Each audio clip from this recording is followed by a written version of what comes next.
For me, it's really interesting, right? There's a lot that's going on. There's a lot that's being changed to try to make it a little bit more beneficial for the end consumer or the end client or the constituents of the United States, right? The population, to try to continue to promote saving for the long term and saving for retirement, which is fantastic. I really like the emergency savings account. I think for specific households, this could make a lot of sense. The one thing I don't like about all of this is what we hit on multiple times is nuance. Welcome to Critical Thinking Required, hosted by LBW. This podcast is intended for free thinkers, entrepreneurs, and knowledge seekers. Join us as we discuss relevant financial topics, explore with guests their financial journeys, and engage with experts in industries such as space, media and entertainment, real estate, and many more.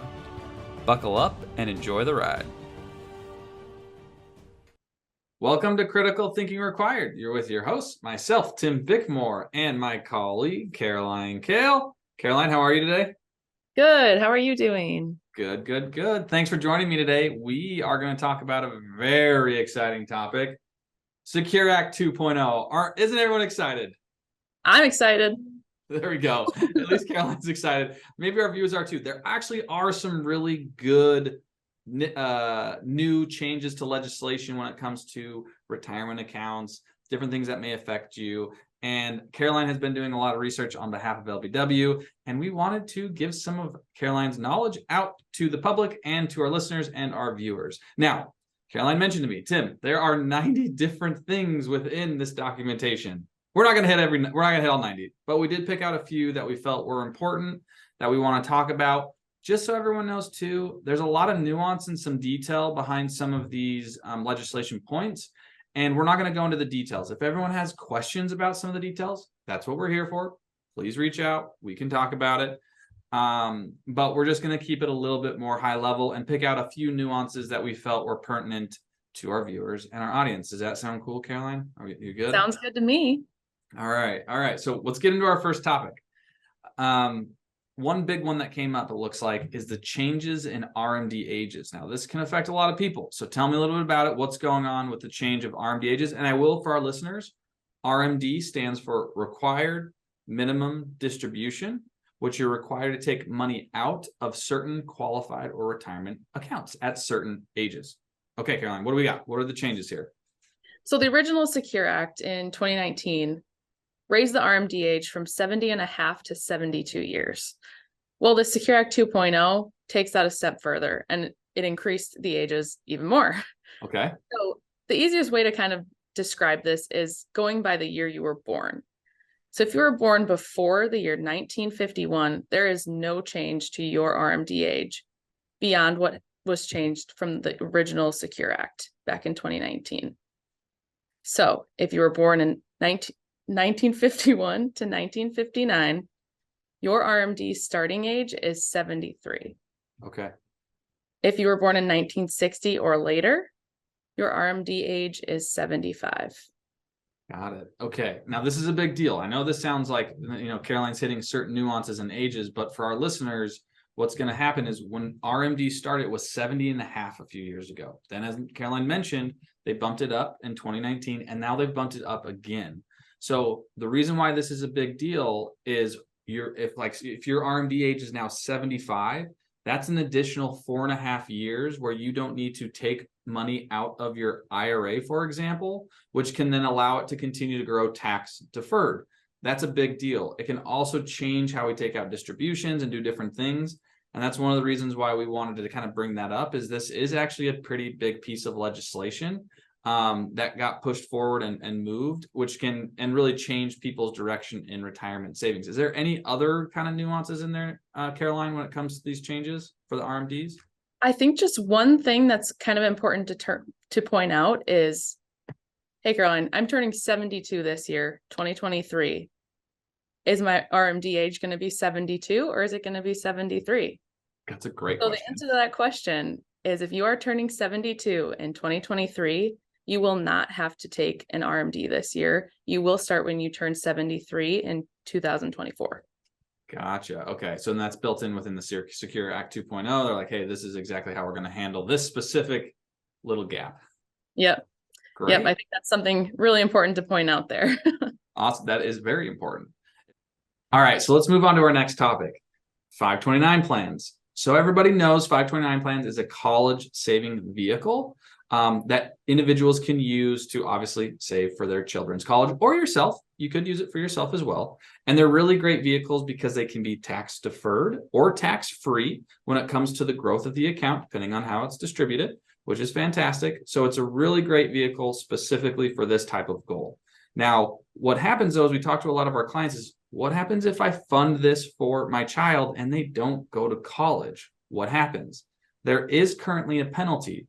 That penalty is 10%. So let's say, you have $100,000, you have a 10% penalty on that $100,000. And then in addition, let's say you contributed $80,000, so you have $20,000 of growth. That $20,000 of growth would then also be considered income tax to you. So you can have risk. There is a risk which you could overfund this type of account if your child elects not to go, or you don't have any room to find qualified savings or qualified expenses that meet the criteria to avoid these penalties. However, which is where Caroline comes in Secure Act 2.0, there are some changes that kind of help ease a little bit of that pain when it comes to the potential of overfunding this account. Caroline, what do we got on that? So these 529 accounts, there is that risk of overfunding, whether the child chooses not to go to school or whoever it may be, whether they choose not to go to school or, they get scholarship money and don't use the entire balance, what have you.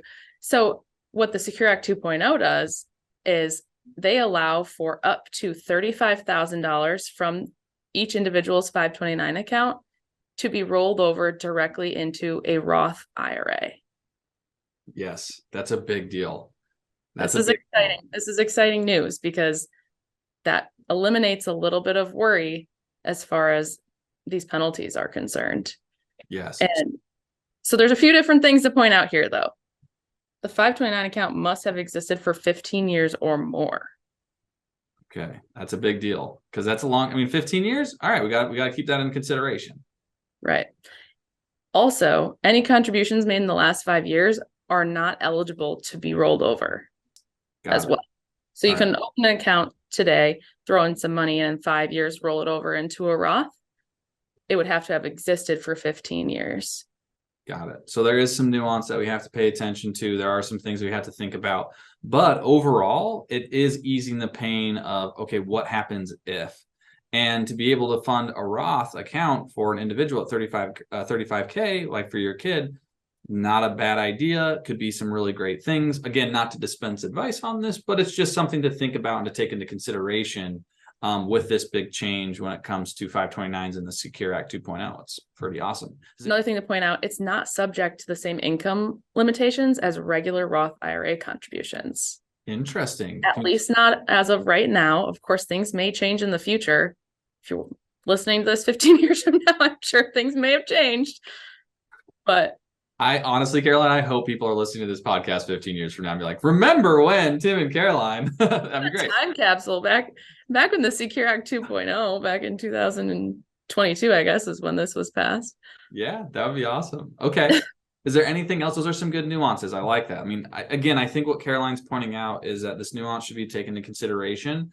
Definitely talk to a qualified professional, talk to them about it, see what it could be. It just opens up the door for positioning when it comes to 529s and this idea for a college saving goal. So let's move on to our next topic. This one has to do with employer retirement plans. And I know it has to do with more than just what I'm going to say, but let's just, for our audience sake, put it into a vacuum. 401ks. So there's some changes to 401ks. As everybody may or may not know, within a 401k, you have options to put towards a traditional account within your 401k. So again, think your 401k is this bubble. You got a 401k traditional underneath that. Also, you have a 401k that is a Roth account that the employee can contribute to up to a certain amount. You have kind of options. Now, the reason why I'm kind of creating this nuance is not every single 401k plan has both options. they may only have the traditional side, right? Which is pre-tax money going in. The Roth is after-tax money going into those accounts. Now, what's interesting is that with an employer contribution where they match, up to this point, the employer could only put their money that they're matching for the employee into a traditional account. However, that seems to be changing. So Caroline, what are we doing when it comes to 401ks and the employer side of the contribution? Yeah, so the new thing with the Secure Act 2.0 when it relates to 401ks is that now employers have the option, or I guess the employees have the option to elect that their employers contribute to their Roth 401k account directly instead of the traditional side. So in the past, there was no option there. Now there will be the option for the employee to say, if they do have a Roth account open, I'm contributing to the Roth, I would like my employer's contribution to also be Roth. Got it. That's a big deal, right? That's Yeah. getting more money into Roths. And again, I know there's a lot of debate within our world as Roth or traditional. It's all very nuanced. You have to understand. Karen and I have read a really nice research paper where it comes down to, we don't know. There's a lot of variables that comes to play when you're talking about choosing a Roth versus traditional, which is why we would say, please talk to your advisor or a qualified professional on what makes the most sense for you and your household. But it is interesting. It gives you now optionality to be able to do that on the employer side, which is fantastic.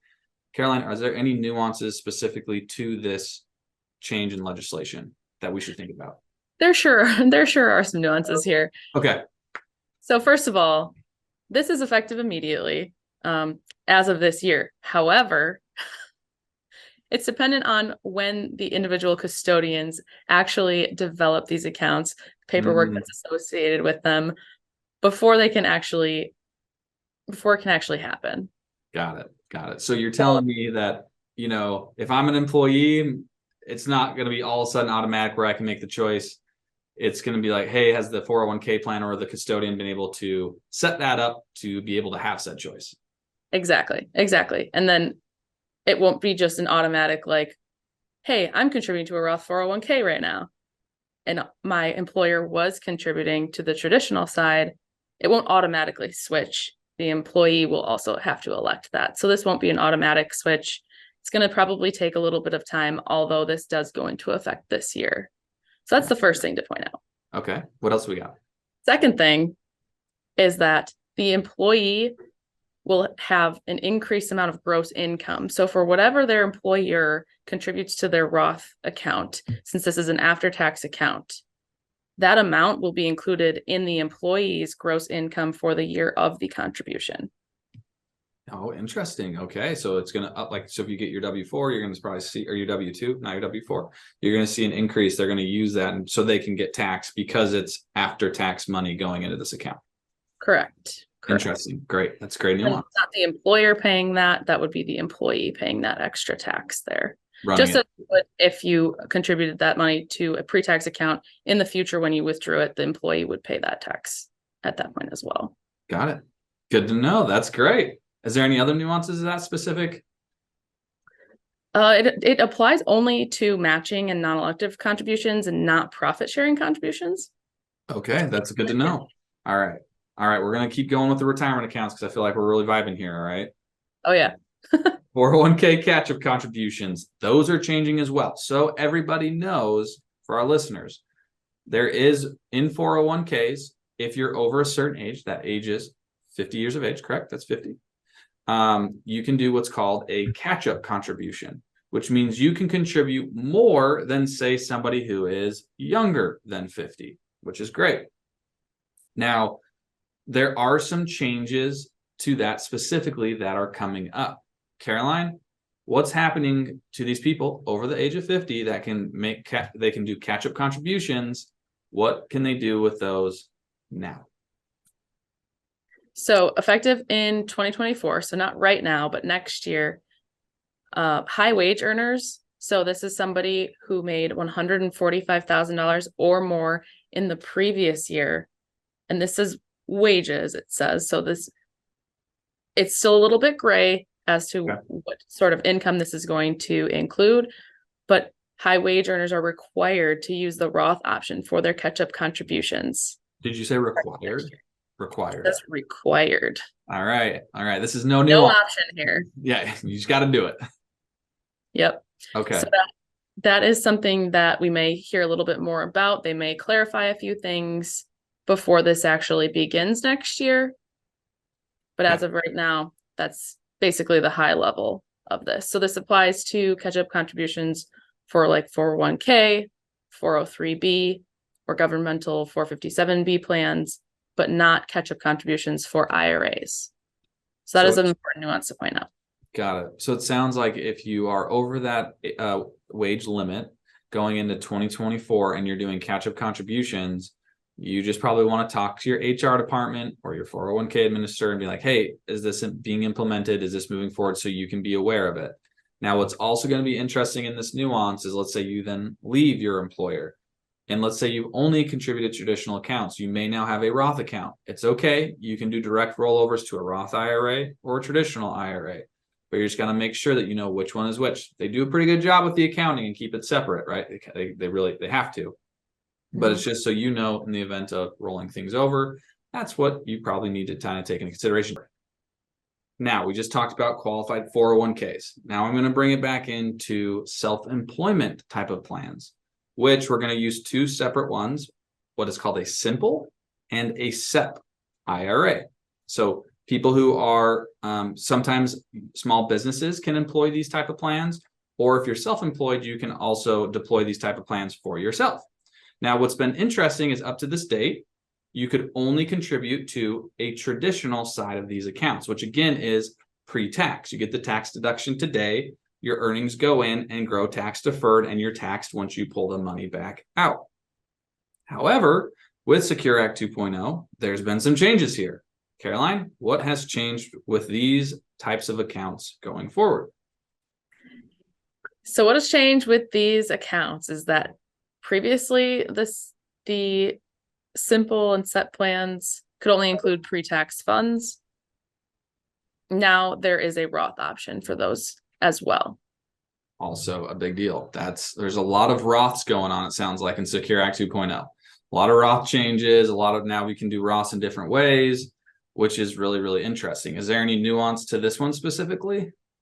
One thing to point out with this is effective in 2023, technically. Okay. But like I said, with an earlier provision that we were discussing, it will take probably some time for custodians to develop these accounts, paperwork drawn up and everything, and then for people to actually elect and open these accounts and start contributing to them.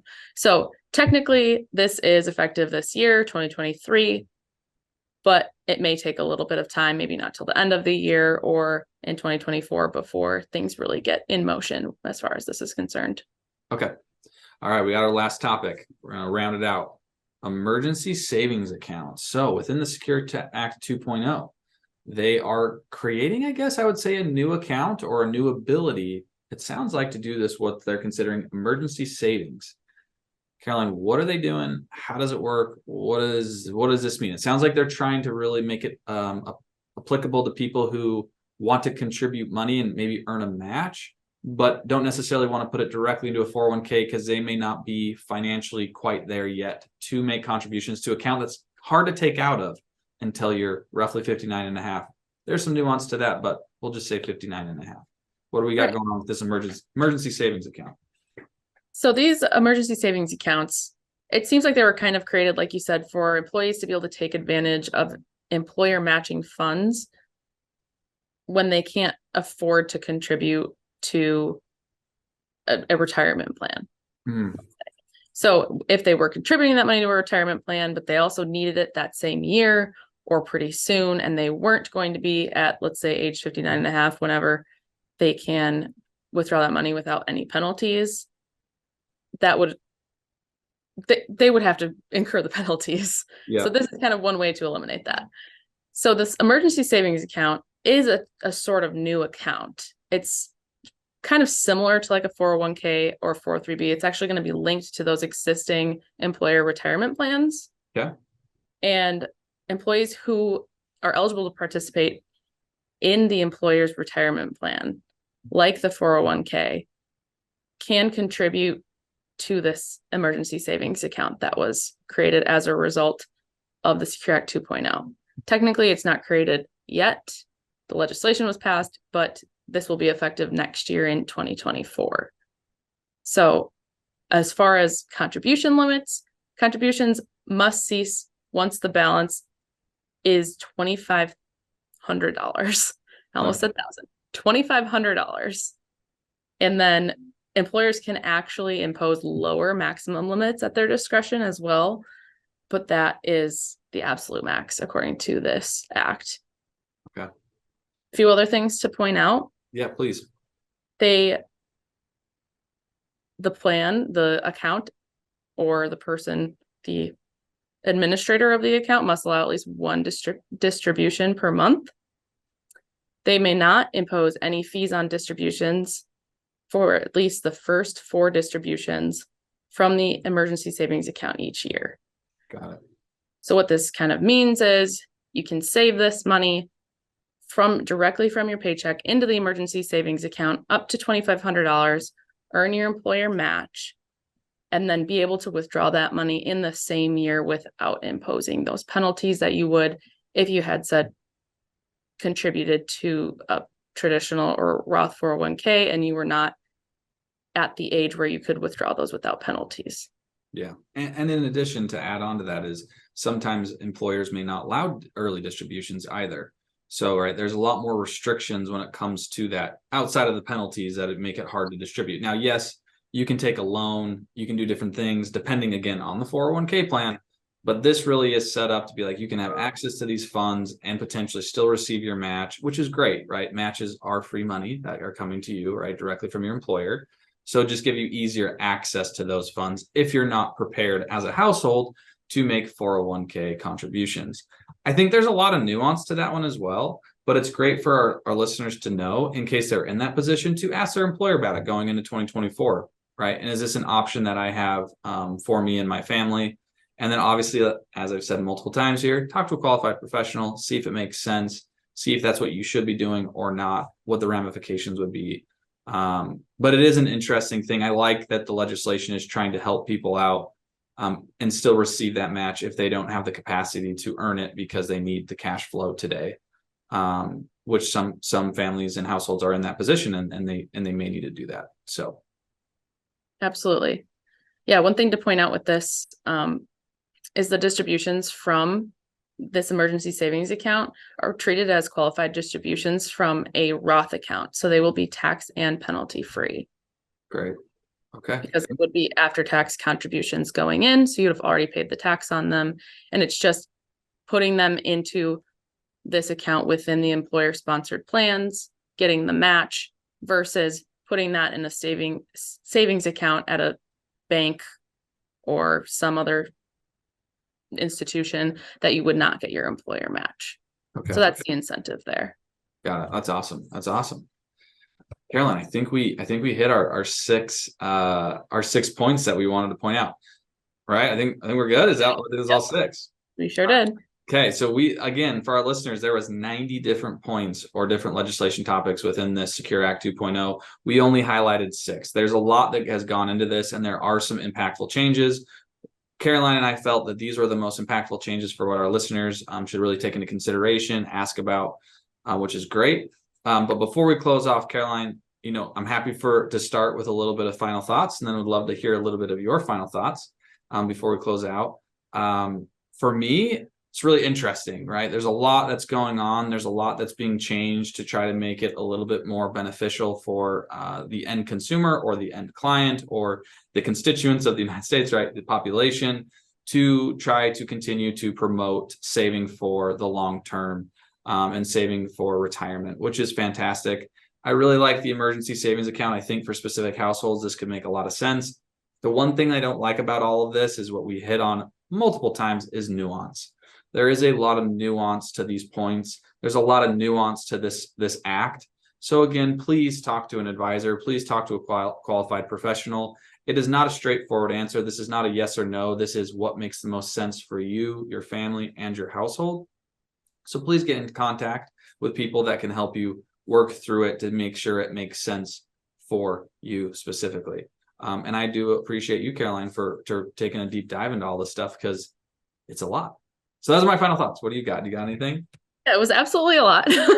There's a lot there, as we talked about, but hopefully we kind of simplified it down so that our listeners can take away something from this. And I hope that there is some takeaway for every single person who's listening to this, whether or not it's the best for your situation or not. Maybe it'll spark a conversation with your financial professional. And yeah, I'm excited to see what happens as a result of these changes. I think it's some interesting changes happening here. A lot of Roth, so we'll see what. A lot of Roths. And I think you hit a good point. It's like, this is like Inception. Hopefully we incepted an idea in your head that then can, propagate and ask questions and learn more to better yourself. I love that. I love it. I love the spark conversation. Absolutely. It definitely sparked a lot of thought in my head. That's for sure. There you go. All of this. I love it. Well, thank you so much to our listeners, our viewers, and thank you, Caroline, obviously, for joining me today. And I hope everyone has a great night. And again, talk to a qualified professional about Secure Act 2.0. Thank you. Thank you. Like and subscribe. Thank you for taking the time to start your journey of thinking differently and listening to LBW talk about stuff they love. Until next time.